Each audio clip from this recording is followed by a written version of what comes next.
The movie starts with Max, who was born with a unique condition causing anyone who looks at him to drop dead instantly. This has led him to cover his face in bandages, permanently wear sunglasses, and live a fairly isolated life.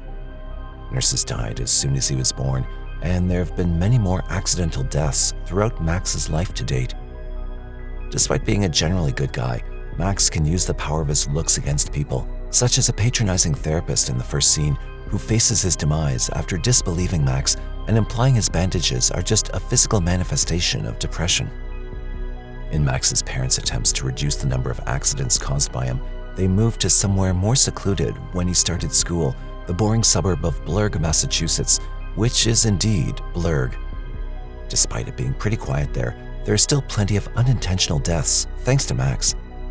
Aware of Max's unique capabilities, the police keep letting him off, even though Max being present every time someone dies doesn't exactly look good.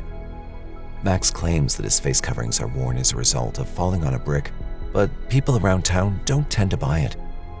Many seem to have an idea of what Max can do and generally avoid him. In order to avoid causing damage, Max spends most of his time at home doing cross-stitch in his bedroom.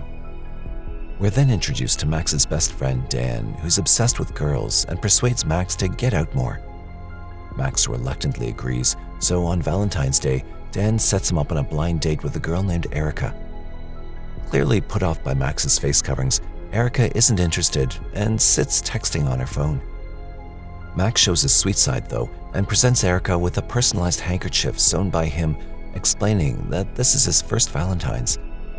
The date is interrupted when an undesirable individual named Craig comes over to their table.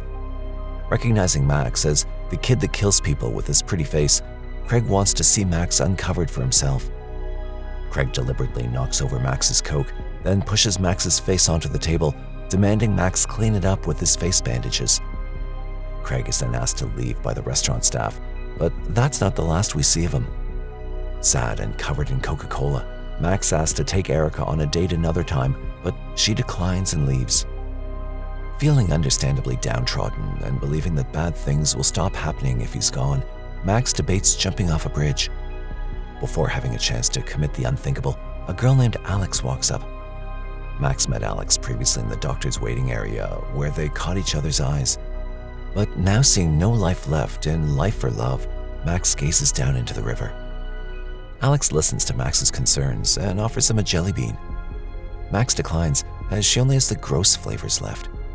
Alex empties the jelly beans into the river, and Max shares that he once dreamed about swimming in a pool full of them. Alex tells Max that he isn't going to die tonight. After all, he'd need to find a higher bridge. She then quotes the famous line from Titanic, "You jump, I jump," before going to catch the bus. Max rethinks the decision and decides to go with Alex. To make Max appreciate life, Alex takes him to the retirement home she volunteers at. First, Max meets resident Esther, who has Alzheimer's disease. Having been introduced by Alex as Max, who fell on a brick and is depressed, Esther tells Max all about horrible treatments for health conditions when older. Things are only going to get worse, so he shouldn't be depressed now. Next, he meets elderly Rosemary, and the four of them have tea together. Afterwards, Alex walks Max home, but he's disappointed when Alex says that despite today being fun, she can't meet tomorrow.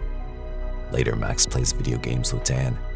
Enthusiastic at Max having met a girl, Dan encourages him not to be despondent and to retrace his steps to find her.